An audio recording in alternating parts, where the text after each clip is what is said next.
नमस्कार दोस्तों, आपका स्वागत है आपके अपने चैनल कंपटीशन वाई के स्टडी में। और हम आपके लिए लेकर आए हैं पिनाकले स्टैटिक जीके का ज्योग्राफी का टॉपिक चल रहा है हमारा। उसमें से आज नया टॉपिक होगा हमारा कृषि से बनने वाले प्रश्न जितने भी होते हैं, आज हम उनको देखेंगे। तो आइए दोस्तों शुरू करते हैं। तो स्क्रीन पर पहला प्रश्न दिख रहा होगा, जैसा कि इंदिरा गांधी ने आधिकारिक तौर पर जुलाई 1968 में एक विशेष डाक टिकट जारी करके कृषि में हरित क्रांति की प्रभावशाली प्रगति दर्ज की, जिसका शीर्षक था वो था गेहूं क्रांति। नेक्स्ट क्वेश्चन, भारत में हरित क्रांति नीतियों के हिस्से के रूप में उपयोग किए जाने वाले उच्च उपज वाले किस्म के बीज किस देश से संबंधित हैं? वो हैं आपके मैक्सिको से। भारत में हरित क्रांति के जनक हैं एम.एस.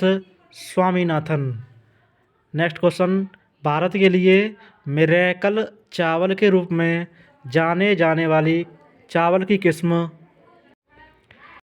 जिसकी असाधारण पैदावार के साथ पहली बार 1967 में कटाई की गई थी, वह है IR-8। विश्व में हरित क्रांति के जनक थे नॉर्मल बोरलॉग। 25 डिग्री सेल्सियस से ऊपर तापमान, उच्च आर्द्रता और 100 सेंटीमीटर से ऊपर वर्षा की आवश्यकता होती है खरीफ की फसलों के लिए। मुख्य नहर के जल स्तर के नीचे की कृषि मुख्य भूमि बनाती है कमांड क्षेत्र। पश्चिम बंगाल, बिहार, असम, उड़ीसा प्रमुख उत्पादक राज्य हैं जूट के। भारत में हरित क्रांति की शुरुआत उच्च उपज देने वाली किस्मों के बीजों के उपयोग से हुई थी 1960 के दशक में। पश्चिमी घाट में स्थानांतरित कृषि को जाना जाता है कुमारी के नाम से। नेक्स्ट क्वेश्चन, जूट जिसे हम गोल्डन फाइबर भी कहते हैं और भांग की फसलें हैं रेशेदार फसलें। जूट और भांग की फसलें रेशेदार फसलें कहलाती हैं। औस, अमन और बोरो हैं धान की विभिन्न प्रकार की फसलें। नेक्स्ट क्वेश्चन, झूम खेती को कुरवा के नाम से जाना जाता है झारखंड में। केरल और कर्नाटक में प्री मानसून वर्षा को कहा जाता है आम्र वर्षा। नेक्स्ट क्वेश्चन, बीटी कपास की फसल है आनुवांशिक रूप से संशोधित। नेक्स्ट क्वेश्चन, हरित क्रांति का दूसरा चरण कवर करता है 1980 के दशक की अवधि को। भारत में कपास की फसल उगाई जाती है खरीफ मौसम के दौरान। श्रम और पूंजी को कम निवेश के साथ बड़े खेतों की खेती को कहा जाता है व्यापक खेती। नेक्स्ट क्वेश्चन, गेहूं और चावल की फसल को वर्गीकृत किया गया है बारीक अनाज के रूप में। ज्वार, बाजरा, मक्का, रागी को वर्गीकृत किया गया है मोटे अनाज के रूप में। स्थानांतरित कृषि को झूमिंग के नाम से जाना जाता है उत्तर पूर्वी क्षेत्र में। रबी और खरीफ के बीच के फसल के मौसम को कहा जाता है जायद। भारतीय कृषि में जायद का मौसम आता है रबी मौसम के बाद। वर्षा जल संचयन का सबसे उपयुक्त अनुप्रयोग है सिंचाई। कृषक मुख्यतः अपने लिए जो उत्पादन करते हैं उसे कहा जाता है निर्वाह कृषि। रबी की फसल बोई जाती है अक्टूबर दिसंबर में। आज भी प्राचीन बांस ड्रिप सिंचाई पद्धति का उपयोग किया जाता है मेघालय में। कपास और धान फसलें हैं खरीफ की फसलें। सूती, जूट, ऊनी, रेशमी वस्त्रों का उत्पादन आता है कृषि आधारित उद्योगों के अंतर्गत। रबर, चाय, चीनी, कॉफ़ी, खाद्य तेल का उत्पादन आता है कृषि आधारित उद्योगों के अंतर्गत। 2011 की जनगणना के अनुसार कुल कार्यबल का कितना प्रतिशत कृषि और संबद्ध क्षेत्र की गतिविधियों में लगा हुआ है? 54.6%। विश्व में चाय का सबसे बड़ा उत्पादक है चीन। भारत में चाय का सबसे बड़ा उत्पादक राज्य असम। नेक्स्ट क्वेश्चन, खेती के तहत दी गई भूमि पर अधिक श्रम और पूंजीगत आदानों के उपयोग को कहा जाता है गहन खेती। भारत में बड़े पैमाने पर उत्पादित होने वाली रेशे की फसलें हैं जूट और कपास। गेहूँ, सरसों, मटर और आलू उदाहरण हैं रबी फसलों के। वह अवधि जो भारत की पहली हरित क्रांति को सबसे अच्छी तरह से प्रभावित करती है, 1960 दशक के मध्य से 1980 दशक के पहले तक अरेबिका कॉफ़ी उगाई जाती है। वो उगाई जाती है आपकी कर्नाटक में। रबर, चाय और कॉफ़ी हैं रोपड़ फसलें। जूट, कपास, सन और प्राकृतिक रेशम मुख्यतः हैं रेशेदार फसलें। राष्ट्रीय मधुमक्खी पालन एवं शहद मिशन संबंधित है मीठी क्रांति से। गाय के गोबर का उपयोग कृषि कार्य में किया जाता है जैविक खाद के रूप में। भारत में हरित क्रांति के पहले चरण का समय अंतराल था मध्य 1960 से मध्य 1970। टाट के बोरे, रस्सियाँ, सूत, कालीन और अन्य कलाकृतियाँ बनाई जाती हैं प्राकृतिक रेशों से। तिलहन जो रबी की फसल और खरीफ की फसल दोनों रूप में उगाए जाते हैं अरंडी के बीज।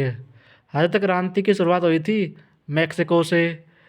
कृषि में पारंपरिक आदानों के उपयोग और आधुनिक तकनीकों के अभाव के कारण होता है उत्पादकता का निम्न स्तर। बांस ड्रिप सिंचाई प्रणाली व्यापक रूप से प्रयोग की जाती है मेघालय में। भारत में हरित क्रांति 1960 के दशक के अंत में शुरू हुई थी पंजाब में।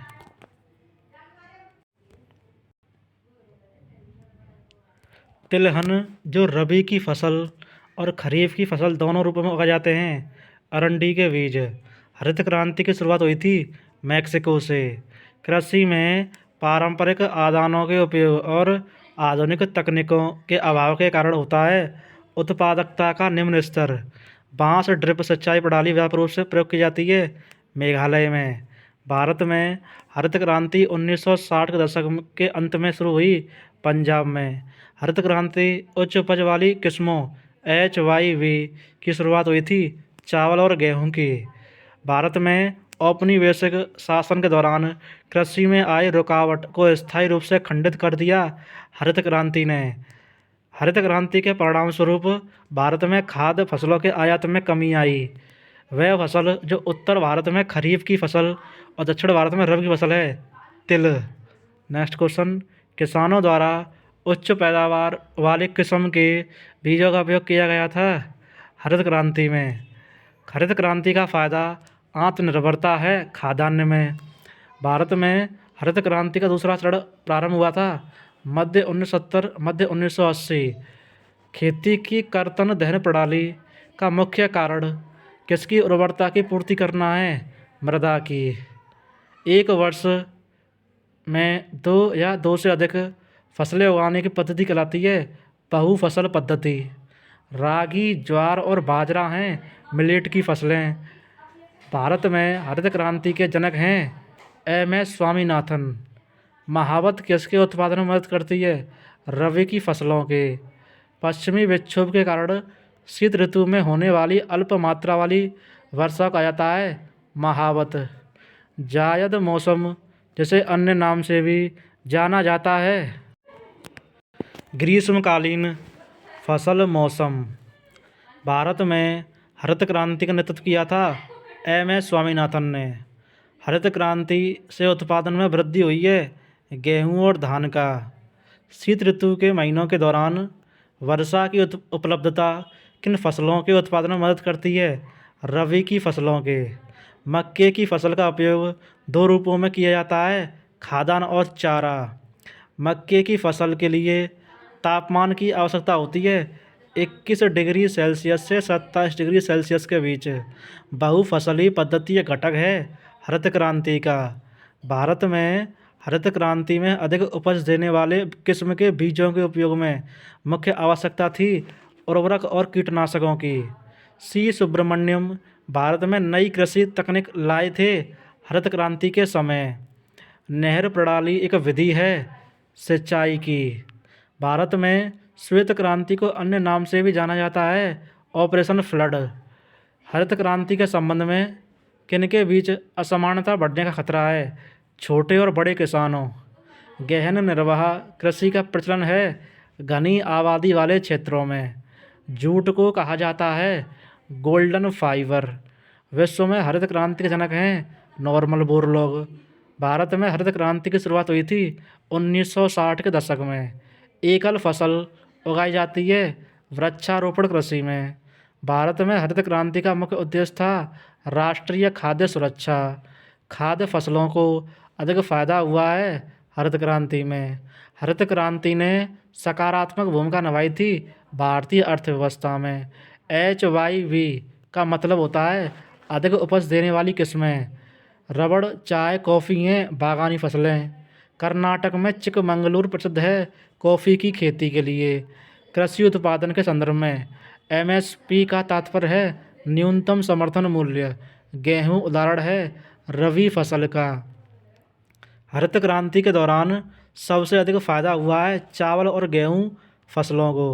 हरित क्रांति का पहला चरण था 1960 के दशक के मध्य से 1970 के दशक के मध्य तक। ग्राफ्टिंग और बडिंग तकनीकों का उपयोग पौधों के प्रसार और नई किस्में बनाने के लिए किया जाता था। बागवानी तकनीक, यह पौधों को उनके आधार पर स्थित संकीर्ण नलियों के माध्यम से सीधे पानी पहुंचता है। बूंद से सिंचाई यानी ड्रिप सिंचाई। रेशम कीट पालन को कहा जाता है सेरीकल्चर। ऑपरेशन फ्लड यानी श्वेत क्रांति के सूत्रधार हैं वर्गीस कुरियन। अमन चावल धान की एक किस्म है जिसे उगाया जाता है पश्चिम बंगाल में। फसलों के लिए न्यूनतम समर्थन मूल्य MSP की अवधारणा भारत में शुरू की गई थी हरित क्रांति के बाद। कालेश्वरम लिफ्ट सिंचाई परियोजना गोदावरी नदी पर एक बहुउद्देशीय सिंचाई परियोजना है कालेश्वरम, तेलंगाना में। ब्लास्ट एक बीमारी है जो आमतौर पर प्रभावित करती है चावल के पौधों को।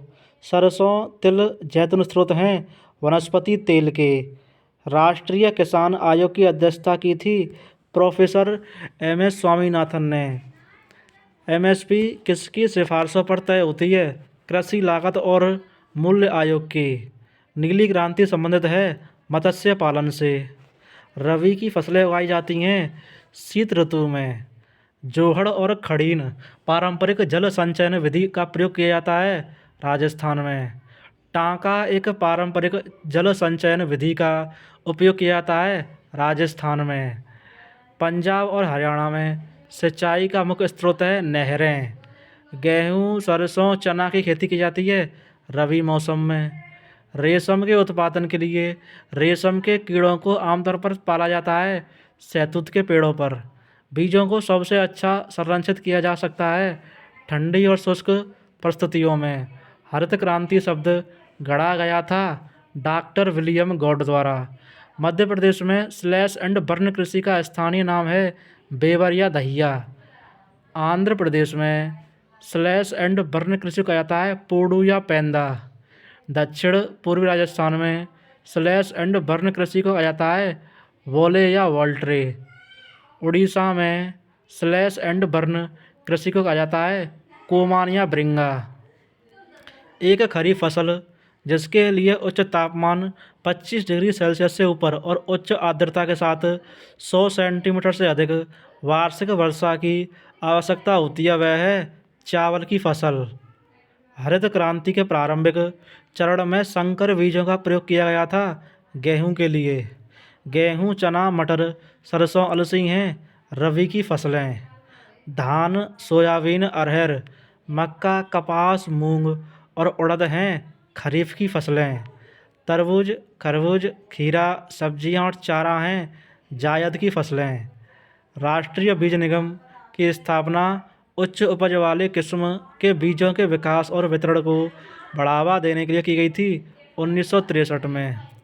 कृषि में सब्सिडी का तात्पर्य किसानों को इनपुट प्राप्त करना है बाजार दरों से कम कीमत पर।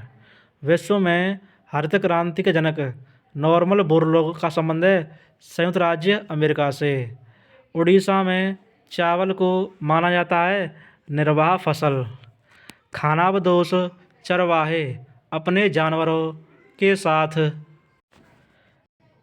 एक साथ से दूसरे स्थान पर जाते हैं चारा और पानी के लिए। कोई भी भूमि जो 5 वर्ष से अधिक समय तक परती बिना खेती की गई छोड़ दी जाती है तो उसे वर्गीकृत किया जाता है कृषि योग्य बंजर भूमि के रूप में। ज्वार, बाजरा और रागी मोटे अनाज हैं जिन्हें आमतौर पर जाना जाता है मिलेट के नाम से। भारत में हरित क्रांति की शुरुआत एम.एस. स्वामीनाथन ने की थी 1960 के दशक में। 11वां राष्ट्रीय बीज कांग्रेस सम्मेलन आयोजित किया गया ग्वालियर में। जम्मू कश्मीर में शुरू की गई बैंगनी क्रांति को जाना जाता है लेवेंडर क्रांति के नाम से। स्वर्ण क्रांति का संबंध है बागवानी और शहद से। भारत में स्वर्णिम क्रांति के जनक हैं निरपक्ष टूटेज। भारत में श्वेत क्रांति के जनक हैं डॉक्टर वर्गीस कुरियन। राष्ट्रव्यापी दुग्ध ग्रिड बनाने के उद्देश्य से ऑपरेशन फ्लड का शुभारंभ किया गया था 1970 में। अधिक श्रम और पूंजी निवेश के उपयोग द्वारा भूमि पर खेती किया जाता है गहन कृषि। कर्नाटक में बाबा बुदन की पहाड़ियों पर खेती की शुरुआत की गई थी कॉफ़ी की। फसल उत्पादकता में उछाल और कृषि रकबे में उल्लेखनीय वृद्धि प्रमुख विशेषताएं हैं हरित क्रांति की। विश्व में हरित क्रांति के जनक थे नॉर्मन बोरलॉग। भारत में गेहूं क्रांति के जनक थे डॉक्टर डी.एस. अठवाल। तरबूज, खरबूजा, कद्दू, टमाटर, करेला, खीरा एक प्रकार हैं जायद ऋतु की फसल के। रासायनिक उर्वरकों, संकर बीजों का उपयोग और व्यापक सिंचाई विशेषताएं हैं नई कृषि रणनीति की। भारत में नई कृषि रणनीति पेश की गई थी 1960 के दशक में। हरित क्रांति का पहला चरण मुख्य रूप से 2 फसलों पर केंद्रित था गेहूं और चावल। भूमि का उपयोग भोजन और चारे की फसलें उगाने और पशुधन पालने के लिए किया जाता है मिश्रित खेती में। ज्वार, रागी, कोदो और बाजरा उदाहरण हैं जौ या मोटा अनाज के। भारत में कृषि जनगणना आयोजित की जाती है 5 वर्ष के अंतराल पर। रेशम के कीड़ों के व्यावसायिक पालन को कहा जाता है सेरीकल्चर। कपास की खेती के लिए आवश्यकता होती है लगभग 210 पाले से मुक्त दिनों की। संकरी नालियों या पाइपों के माध्यम से सीधे पौधों के आधार पर जल पहुंचाने की विधि कहलाती है ड्रिप सिंचाई। एक प्रकार की खेती है जो किसान परिवार की ज़रूरतों को पूरा करने के लिए की जाती है निर्वाह खेती। जल बूंद बूंद करके सीधे पौधों की जड़ों के पास गिरता है लेटरल मूव सिंचाई विधि में। जिस खेती में किसान सब्जियां उगाने में विशेषज्ञ होते हैं उस खेती को कहा जाता है ट्रक खेती। फलों की खेती कराती है पोमी कल्चर। झूम खेती या स्थानांतरित खेती कहा जाता है स्लैश एंड बर्न फार्मिंग। काटो और जलाओ कृषि को बेवर या दहिया कहा जाता है मध्य प्रदेश में। भारत का सबसे बड़ा उत्पादक और सबसे बड़ा उपभोक्ता है दालों का। गन्ना गर्म और आर्द्र जलवायु में अच्छी तरह से बढ़ता है 21 डिग्री सेल्सियस से 27 डिग्री सेल्सियस तापमान वाले। गन्ने के लिए वार्षिक वर्षा की आवश्यकता होती है 75 से 100 सेंटीमीटर के बीच। रबी की फसलें अक्टूबर से दिसंबर तक बोई जाती हैं और काटी जाती हैं अप्रैल से जून तक।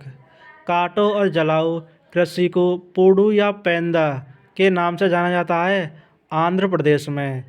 काटो और जलाओ कृषि को पामा डावी या कोमन या ब्रिंगा के नाम से जाना जाता है उड़ीसा में। विश्व में सर्वाधिक चावल उत्पादक देश है चीन। उच्च उपज वाली किस्म कार्यक्रम शुरू में भारत में लागू किया गया था लगभग 2 मिलियन हेक्टेयर भूमि पर। उच्च उपज देने वाली किस्म HYV के बीजों का प्रयोग सबसे पहले पंजाब, तमिलनाडु और आंध्र प्रदेश में किया गया हरित क्रांति के प्रथम चरण में। किसकी वृद्धि के लिए उच्च तापमान 25 डिग्री सेल्सियस से ऊपर और उच्च आर्द्रता की आवश्यकता होती है चावल की। काटने और जलाने की खेती की जाती है वर्षावन क्षेत्र में। भारत के योजना आयोग ने भारत को विभाजित किया है 15 कृषि जलवायु क्षेत्रों में। काली मृदा के लिए सर्वाधिक उपयुक्त नकदी फसल है कपास। वह फसल जिसे अधिक वर्षा एवं अधिक तापमान की आवश्यकता नहीं होती है मक्का। मक्का को 21 डिग्री सेल्सियस से 27 डिग्री सेल्सियस के बीच तापमान की आवश्यकता होती है और यह अच्छी तरह से उगता है पुरानी जड़ों मृदा में। मृदा रहित कृषि कहलाती है हाइड्रोपोनिक। एग्रीकल्चर शब्द लैटिन भाषा के शब्द एगर और कल्चर से मिलकर बना है, जिसमें एगर का अर्थ होता है मृदा। उत्तर और उत्तर पश्चिमी भारत में मुख्य खाद्य फसल है गेहूँ। नेक्स्ट क्वेश्चन, महोगनी के पेड़ पाए जाते हैं उष्णकटिबंधीय सदाबहार वन में। गांजा किसका दृढ़ है? एक रेशेदार फसल का। राष्ट्रीय जल विज्ञान संस्थान के 2009 के आंकड़ों के अनुसार भारत में कृषि के लिए उपयोग की जाने वाली भूमि का प्रतिशत है 91.09%। डाइक्लोरो डाइफेनाइल ट्राइक्लोरोईथेन DDT हमारे पर्यावरण पर प्रतिकूल प्रभाव डालता है क्योंकि यह नष्ट कर सकता है लाभकारी कीट। विभाजन के दौरान भारत ने खेती योग्य एक बड़ा हिस्सा खो दिया कपास का। मध्य एवं दक्षिणी भारत के अर्धशुष्क क्षेत्रों की मुख्य खाद्य फसल है ज्वार। अरेबिका एक प्रकार की कॉफ़ी है जिसे भारत लाया गया था यमन से। काजू की खेती के लिए सबसे उपयुक्त मृदा है लाल लैटेराइट मृदा। तारा मीरा एक किस्म है तिलहनी फसल की। भूजल का उपयोग अधिक मात्रा में किया जाता है पंजाब, हरियाणा, राजस्थान और तमिलनाडु में। वह नीति जिसमें किसी व्यक्ति के स्वामित्व वाली भूमि का अधिकतम आकार तय करना शामिल हो कहलाती है भूमि सीमा। खड़ीन दोहरा जल संचयन प्रणाली का प्रचलन है राजस्थान में। जल इकट्ठा करने का एक पारंपरिक तरीका है बावड़ी। सदाबहार क्रांति शब्द गढ़ा गया था MS स्वामीनाथन द्वारा। विश्व में हरित क्रांति के जनक हैं नॉर्मन बोरलॉग। भारत में हरित क्रांति के जनक हैं MS स्वामीनाथन। घटते क्रम में गेहूं उत्पादक राज्य हैं उत्तर प्रदेश, पंजाब, हरियाणा। भारत में हरित क्रांति ने विशेष रूप से किन राज्यों में कृषि उत्पादन में वृद्धि किया था? हरियाणा, पंजाब, उत्तर प्रदेश। गहन कृषि जिला कार्यक्रम किस वर्ष शुरू किया गया था? 1960 में। स्वतंत्रता के समय भारतीय किसानों को कौन सी फसलें पैदा करने के लिए प्रोत्साहित किया गया? नकदी फसलें। 1940 में कृष्णामाचारी रिपोर्ट तैयार की गई थी कृषि मूल्यों पर। ग्रे रंग किस क्रांति से जुड़ा है? उर्वरक क्रांति। वह क्षेत्र जहाँ किसान केवल सब्जी का उत्पादन करते हैं इस प्रकार की खेती कहलाती है ट्रक खेती। भारत के किस राज्य में उर्वरक की सबसे अधिक खपत है? पंजाब में। नाइट्रोजन स्थिरीकरण के माध्यम से मृदा की प्राकृतिक उर्वरता बढ़ाने वाली फसलें कहलाती हैं दलहनी फसलें। अर्धशुष्क जलवायु परिस्थितियों में और नीची मृदा में उगाई जाने वाली खाद्य फसल कौन सी है? मक्का। मानसून के दौरान अत्यधिक वर्षा पौधों के लिए आवश्यक मृदा की नमी से अधिक हो जाती है, उसे कहा जाता है आर्द्रभूमि खेती। भूमि का भौतिक विस्तार जिस पर फसल बोई और काटी जाती कहलाता है शुद्ध बोया गया क्षेत्र। वह प्रक्रिया जिसके तहत किसान अपनी भूमि पर वाणिज्यिक और गैर व्यावसायिक उद्देश्यों के लिए पेड़ उगाते हैं कृषि वानिकी। चाय और कॉफ़ी किस श्रेणी की फसलों के अंतर्गत आते हैं? वृक्षारोपण फसलें। मोटे कपड़े, थैले, बोरियां तथा सजावटी वस्तुएं बनाने में प्रयुक्त होती है जूट। भारत के किस राज्य में अंगूर की खेती से सर्वाधिक उत्पादन होता है? महाराष्ट्र।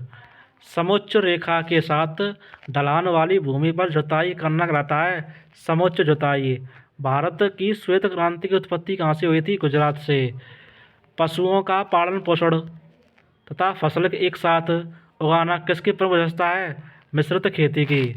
निकटता में दो या दो से अधिक फसलें उगाने की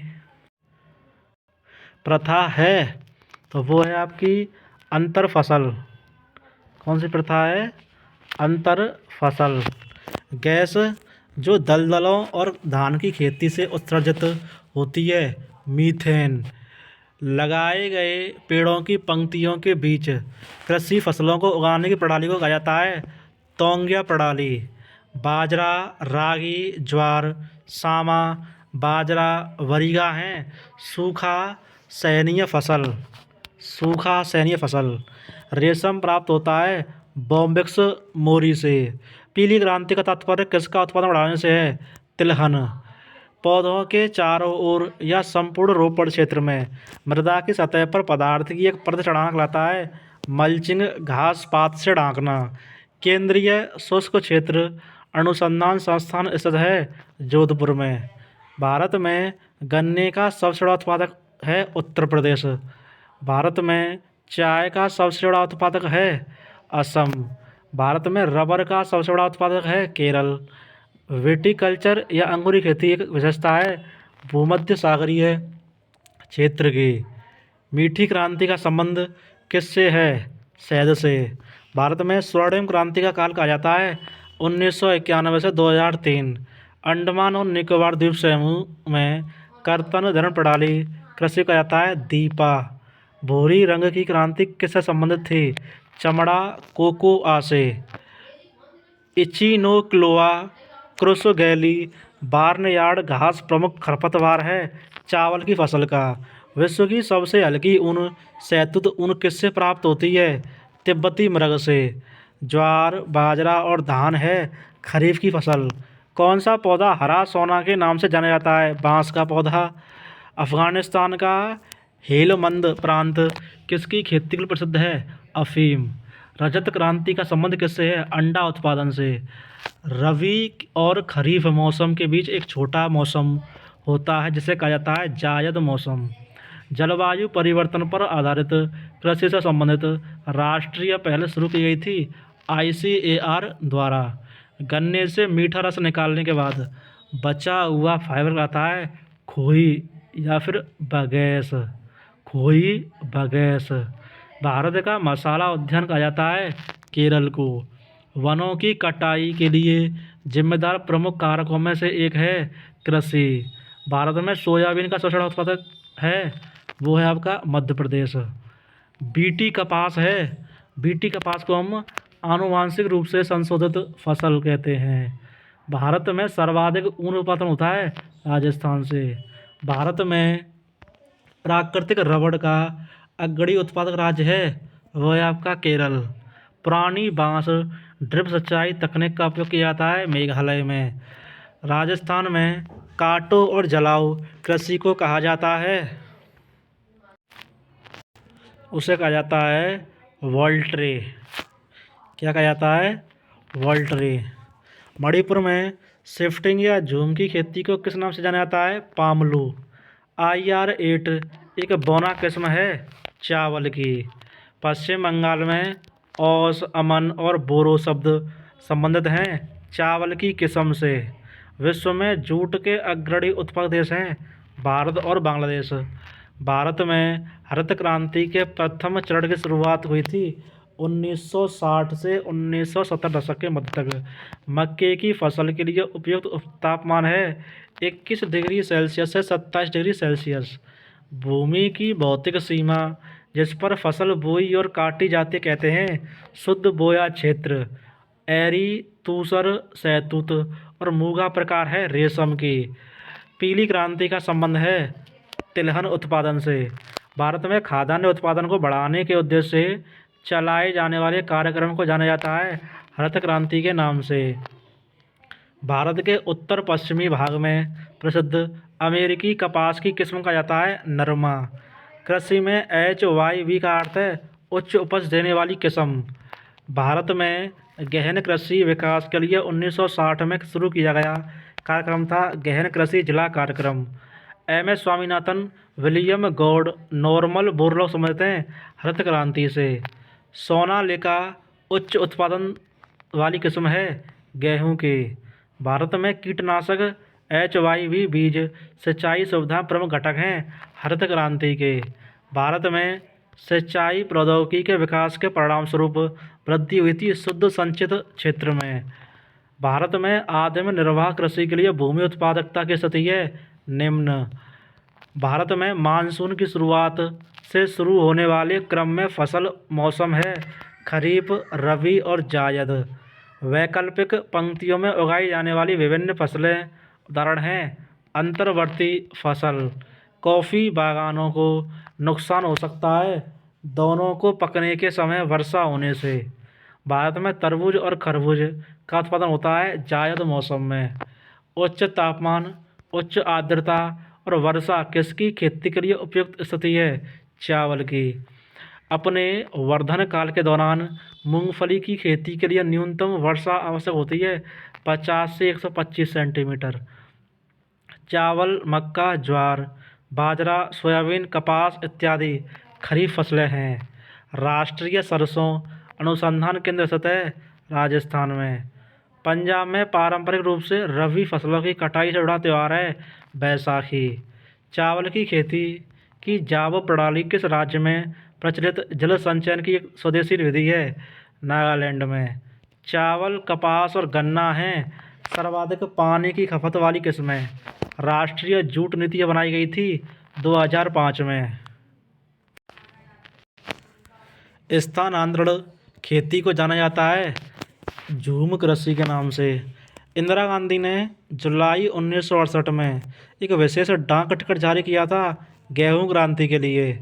भारतीय कृषि के संदर्भ में बेवर, दहिया और पोडू शब्द किसके स्थानीय नाम हैं? खेती के आदिम रूप हैं।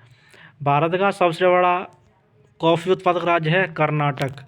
भारत में उगाई जाने वाली आनुवांशिक रूप से संशोधित किस्म है कपास। गेहूँ, जौ, जई, दालें, सरसों, अलसी हैं रबी की फसलें। राष्ट्रीय कृषि वानिकी अनुसंधान केंद्र स्थित हैं झांसी में। रबी की फसलों की कटाई की जाती है मार्च जून में। पूर्वोत्तर भारत में प्रचलित स्थानांतरित कृषि का रूप है झूमिंग कृषि।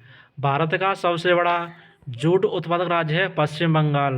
पीली क्रांति संबंधित है तिलहन उत्पादन से। केरल की सबसे आवश्यक या मुख्य फसल है चावल। कृषि का एक प्रकार जो मानसून एवं मृदा की प्राकृतिक उर्वरता पर निर्भर है आदिम निर्वाह कृषि। वह फसल जो विकास के लिए 210 दिनों तक ठंड से मुक्त और तेज धूप में जीवित रहती है कपास। किन राज्यों में भूजल का उपयोग बहुत अधिक है? पंजाब, हरियाणा, राजस्थान, तमिलनाडु।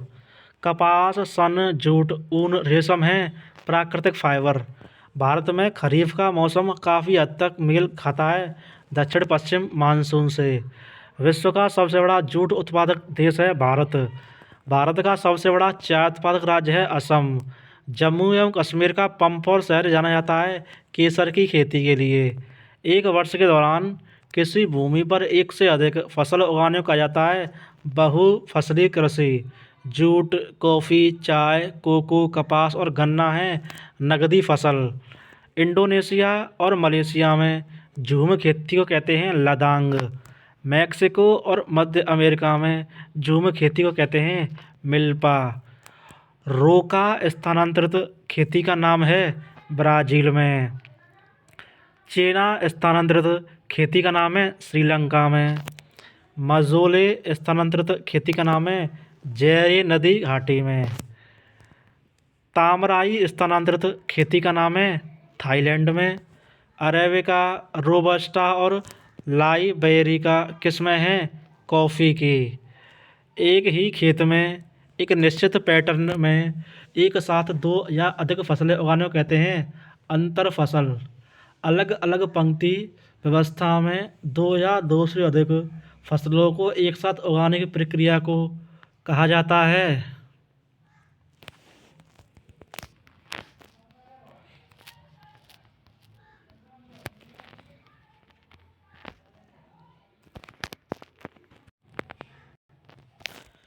उसे कहा जाता है अंतर फसल। कृषि योग्य भूमि जो एक वर्ष से अधिक तथा 5 वर्ष से कम समय तक बंजर पड़ी रहती है उसे कहा जाता है चालू परती भूमि से इतर परती भूमि। नेक्स्ट क्वेश्चन, माही कंचन एक संकर किस्म है मक्के की। RCB 911 एक संकर किस्म है बाजरे की। कड़कनाथ एक नस्ल है मुर्गे की। लिनेन का कपड़ा प्राप्त होता है सन के पौधे के रेशे से। कॉयर कपड़ा प्राप्त होता है नारियल के पौधे की रेशेदार भूसी से। मोहायर कपड़ा प्राप्त होता है अंगोरा बकरी के बाल से।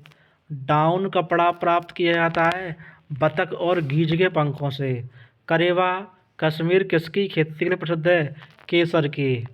ट्रक कृषि का संबंध है सब्जियों से। प्राकृतिक खेती के अन्वेषक थे मसानोबु फुकुओका। तो ये थे दोस्तों आपके कृषि से बनने वाले प्रश्न, हमने करा दिए हैं। और वीडियो अगर पसंद आ रही हो तो चैनल को सब्सक्राइब करें और वीडियो को लाइक करें। धन्यवाद।